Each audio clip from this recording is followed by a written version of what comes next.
Hello hi नमस्कार मेरे प्यारे साथियों, एक बार से पुनः स्वागत है, अभिनंदन है आपके यूट्यूब चैनल पर एसीजी ज्ञान अड्डा पर, जहां पर आपको मिलता है संपूर्ण विषय से संबंधित संपूर्ण ज्ञान।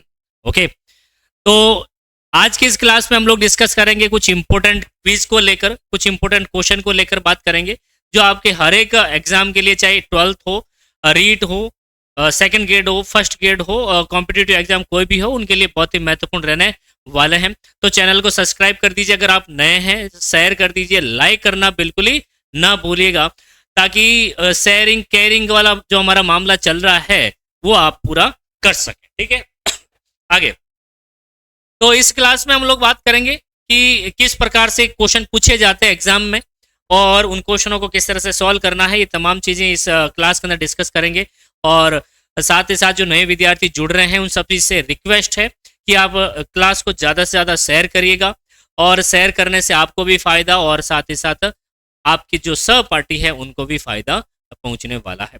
तो बिना देर किए हम लोग शुरू करते हैं, आज की इस क्लास का शुभारंभ करते हैं। सभी को नमस्ते, राधे कृष्णा, सभी को हर हर महादेव के साथ इस क्लास की शुरुआत करते हैं। और पहला क्वेश्चन आपके सामने है कुछ इस प्रकार से, तो फटाफट क्वेश्चनों को देख लेते हैं कि आर्थिक समस्या उत्पन्न होने का कारण क्या है, क्यों आर्थिक समस्या उत्पन्न होती है। आपने अपने पहले क्लास के अंदर ये डिस्कस किया था कि सीमित इच्छाएं, दुर्लभ साधन, वैकल्पिक प्रयोग होने की वजह से। तो देखो, दुर्लभ साधन है और वैकल्पिक प्रयोग है, वस्तुओं के अलग अलग प्रकार से प्रयोग किए जाते हैं, इस वजह से उनकी डिमांड जो है बनी रहती है, इस वजह से कहीं ना कहीं आर्थिक समस्या उत्पन्न होती है। समस्याएं जो होती है, या सॉरी, सीमित इच्छाएं जो होती है, ये इसका आंसर राइट नहीं होगा, क्योंकि असीमित इच्छाएं होती है। क्या होती है? असीमित इच्छाएं होती है। तो आंसर नंबर कौन सा? डी इज द करेक्ट रहने वाला है। क्लियर है क्या? आप भी अपने कमेंट सेक्शन में बिल्कुल जो है मेरे प्यारे लाडलो, आंसर जब आप क्वेश्चन पढ़ें तो आंसर उस कमेंट सेक्शन में लिख दो, क्योंकि लिखी हुई चीज आपको बहुत ज्यादा याद रहती है। क्लियर है क्या? चलो देखो, आगे बढ़ते हैं मेरा लाडलो कि अर्थव्यवस्था की केंद्रीय समस्याएं कौन कौन सी है। ये सगड़ा लोगों ने ध्यान है, हमने अच्छी तरह इन टॉपिक ने पढ़ियो हो कि अर्थव्यवस्था में कौन कौन सी समस्याएं उत्पन्न वेला जब वैकल्पिक प्रयोग होते हैं संसाधनों के। साथ ही साथ अपने सामने ये कहा जाता है कि भाई ये आपके पास सीमित आय है, इसका क्या कॉन्सेप्ट है, ये तमाम चीजें जो है डिस्कस कर ली जाती है। तो देखो, क्या उत्पादन किया जाए, कैसे उत्पादन किया जाए, किसके लिए उत्पादन किया जाए, उपरोक्त सभी। तो आंसर नंबर कौन सा हो जाएगा? उपरोक्त सभी जो है, डी क्वेश्चन राइट रहने वाला है। कोई समस्या, कोई परेशानी, दिक्कत नहीं। ओके, चलो नेक्स्ट क्वेश्चन आपका कुछ इस प्रकार से है। मैक्रोज और माइक्रोज शब्द दोनों आपको पता है। मैक्रोज और माइक्रोज शब्द किस भाषा से लिया गया है? तो ग्रीक भाषा का शब्द है। किस शब्द से लिया गया है? ग्रीक भाषा से लिया गया है। इसका मतलब तो होता है सूक्ष्म। क्या होता है? सूक्ष्म होता है। और कहीं ना कहीं इसका मतलब जो होता है व्यापक। क्या होता है बेटा? व्यापक होता है। तो देखो, सूक्ष्म सूक्ष्म का मतलब क्या होता है कि एकल आर्थिक इकाइयां, एकल आर्थिक इकाइयां। क्लियर है? और व्यापक का मतलब होता है समग्र आर्थिक इकाइयां, समग्र आर्थिक इकाइयां। क्लियर है? तो देखो, दोनों में चीजों में फर्क है, और कहीं ना कहीं इससे बना अपना माइक्रो। क्लियर है? जिसको हम लोग व्यष्टि अर्थशास्त्र कहते हैं, व्यष्टि अर्थशास्त्र कहते हैं। और व्यष्टि अर्थशास्त्र के मैं साथ ही साथ जनक की बात कर लेता हूं। इसकी जनक की बात करेंगे तो आपको पता होगा एल्फ्रेड मार्शल। कौन है? एल्फ्रेड मार्शल की बात करने वाले हैं। और मैक्रो का मतलब क्या होता है बेटा? मैक्रो का मतलब क्या होता है? मैक्रो। ओके, और हमने डिस्कस किया है मैक्रो के अंदर कि इसका मतलब होता है समष्टि अर्थशास्त्र। क्या होता है बेटा? समष्टि। क्या होता है? समष्टि होता है। ओके, और इनके जनक की बात कर लेते हैं साथ ही साथ। तो जॉन मेनार्ड किन्स, जनक की बात करेंगे तो क्या लिखेंगे बेटा? John Maynard Keynes. John Maynard Keynes. ठीक है, तो ये इसके जनक माने जाते हैं। क्लियर है क्या? आगे बढ़े, नेक्स्ट क्वेश्चन की ओर बढ़ते हैं। नेक्स्ट क्वेश्चन कुछ इस प्रकार से है कि आधुनिक अर्थशास्त्र के जनक आप सभी को पता है एडम स्मिथ। कौन है बेटा? एडम स्मिथ रहने वाले हैं किन के जनक? आधुनिक अर्थशास्त्र के जनक की बात की जाती है तो एडम स्मिथ इन्होंने 1776 के अंदर एक पुस्तक भी लिखी थी। इनका एक पुस्तक का नाम क्या है? 1776 के अंदर पुस्तक लिखी थी वेल्थ ऑफ नेशन की बात की जाती है ना? वेल्थ ऑफ नेशंस की बात की जाती है तो ये इनके क्या है बेटा? पुस्तक का नाम है। ठीक है, चलो आगे बढ़ते हैं नेक्स्ट क्वेश्चन की तरफ।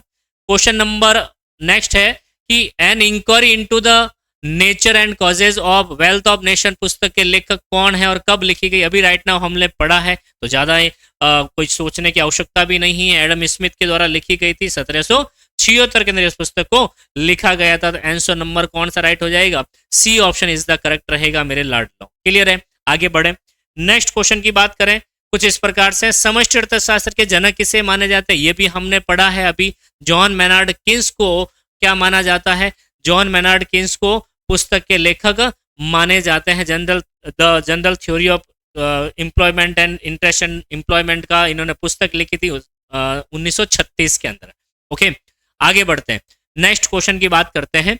उपयोगिता को मापने की कौन सी विधियां प्रचलित है? यह भी हमने डिस्कस किया था। गणनावाचक और क्रमवाचक। गणनावाचक के प्रतिपादक कौन है? मार्शल को माना जाता है। किनको बेटा? मार्शल को माना जाता है। और क्रमवाचक को एलन और हिक्स। पहले नाम आएगा हिक्स का। किसका? हिक्स जो है इनका नाम पहले आएगा।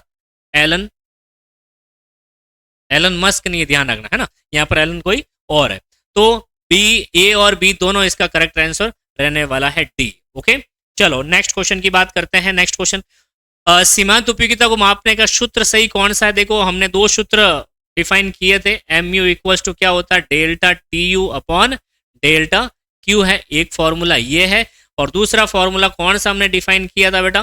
कि भाई टी यू एन माइनस 1 जो है दूसरा फॉर्मूला इसका रहने वाला है। क्लियर है क्या? बताइए मुझे फटाफट से, ये कॉन्सेप्ट आपका एकदम से क्लियर है तो कौन सा आंसर सही होगा? देखो एम यू इक्वल टू क्या होता है? टी यू एन माइनस 1 होता है। क्लियर है? B option is the correct रह जाएगा। आगे बढ़ते हैं नेक्स्ट क्वेश्चन की तरफ। उपयोगिता कहीं ना कहीं क्या होता है? देखो अगर हम बात करें कि सर क्वेश्चन थोड़ा सा आपको ब्लर दिखाई दे रहा होगा, ये थोड़ा सा रिप्लेस कर देते हैं इसको ताकि आपको क्वेश्चन अच्छे से दिखे।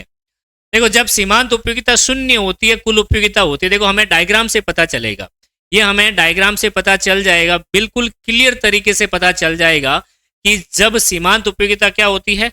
शून्य होती है।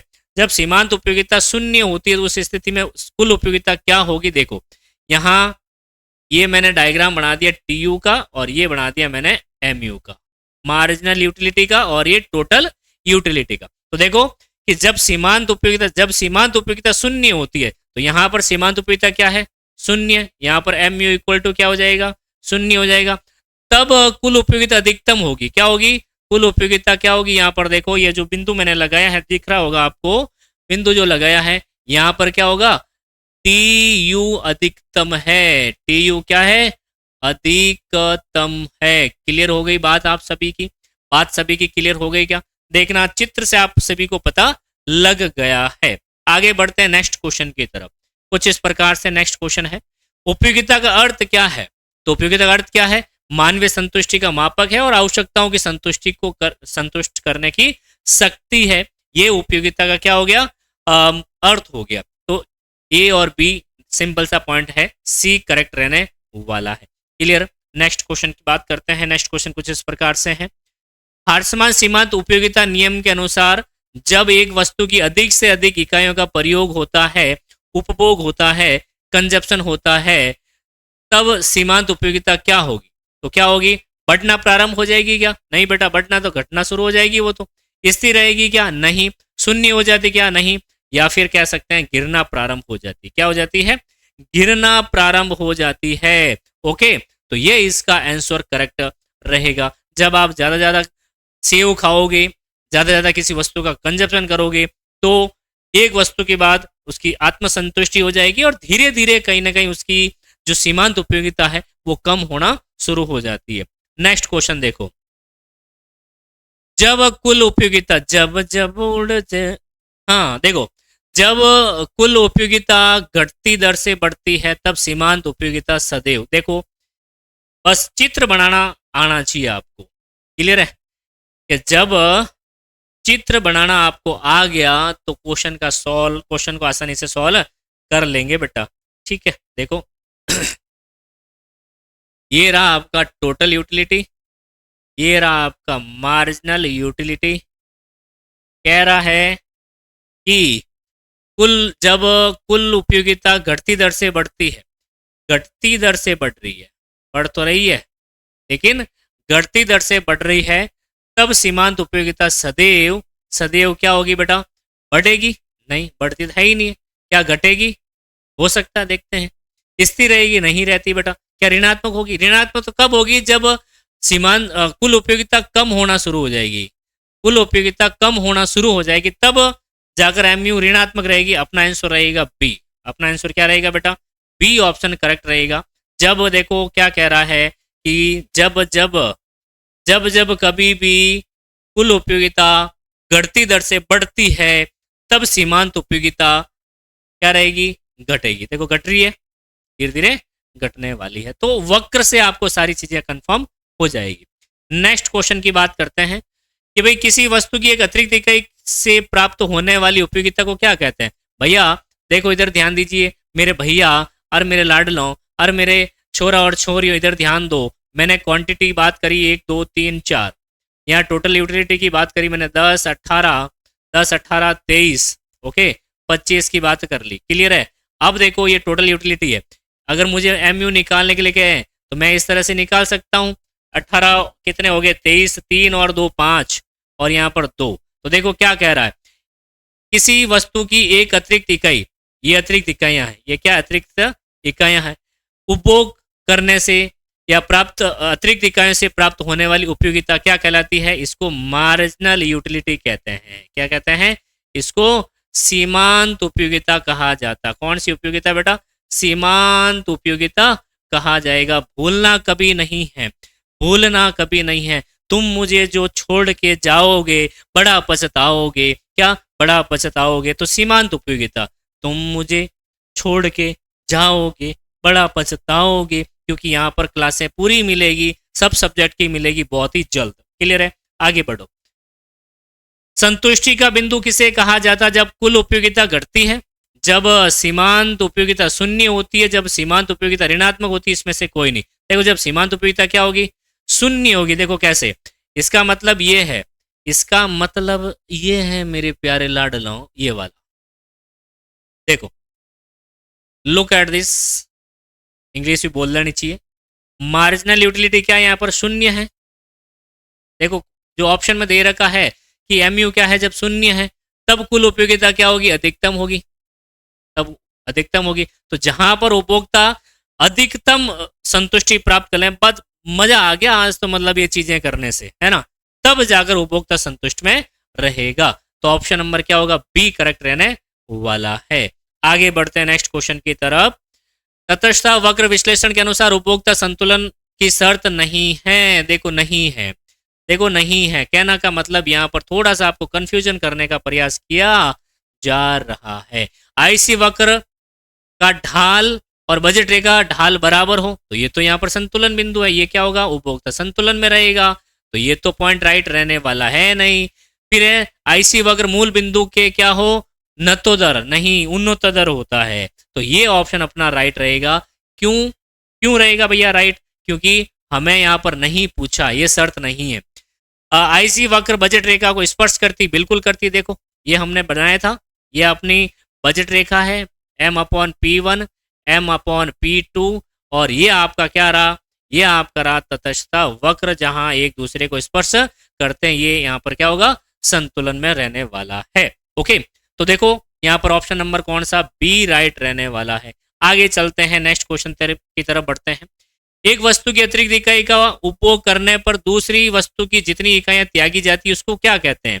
मतलब हमने बात करी थी कि एक वस्तु को बढ़ाना है तो दूसरी वस्तु को कम करना पड़ेगा। भाई कम तो करना ही पड़ेगा ना, क्योंकि हमारे पास सीमित आय है और आय सीमित होती है, तो एक वस्तु को जब आप बढ़ाओगे तो दूसरी वस्तु को कम करना ही पड़ेगा। क्लियर है? तो इसको हमने क्या नाम दिया है?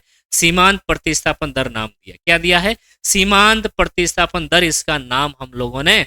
इस रिश्ते को क्या नाम देंगे? सीमांत प्रतिस्थापन की नाम देने वाला। देखो इसका कर्व आपको स्पष्ट रूप से इस प्रकार से दिखाई देगा।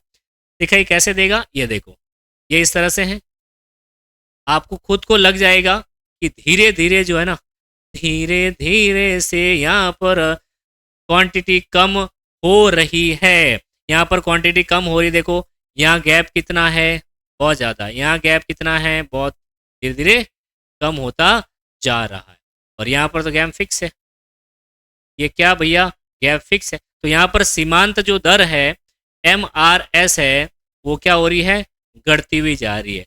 MRS घटती हुई होने की वजह से ही जो आपका तटस्थता वक्र होता है ये ऊपर से नीचे की ओर होता है, इस तरह से। क्लियर है क्या? आगे बढ़े।